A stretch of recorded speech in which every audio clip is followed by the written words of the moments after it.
formidable étoile noire de Strasbourg. Les hockeyeurs se sont qualifiés pour les demi-finales de la Ligue Magnus en battant hier soir Gap. Vendredi, gros match contre Angers, Mélanie Chanvillard.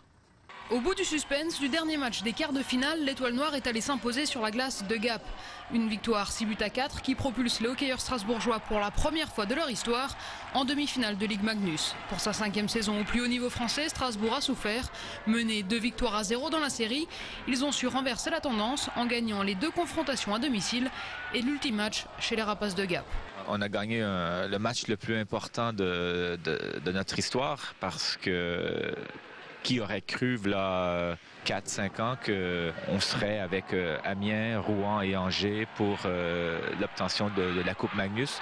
Je pense qu'il n'y aurait pas grand monde. Donc, c'est vrai qu'on est fiers de ça. Et puis, ça représente quand même beaucoup. Strasbourg devient quand même un club qui gagne en importance. En demi-finale, les hommes de Daniel Bourdage affrontent Angers, 2e de la saison régulière. Un gros morceau pour les Alsaciens, mais le club ne cesse de progresser depuis son accession à l'élite et veut y croire.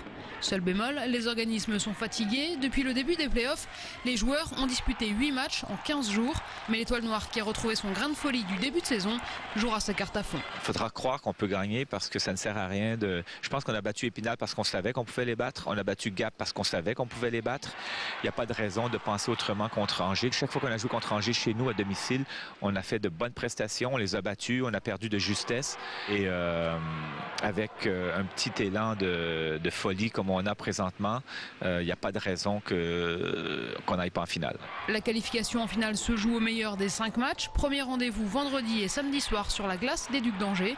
L'étoile noire recevra l'Iceberg mardi 22 et mercredi 23 mars si nécessaire.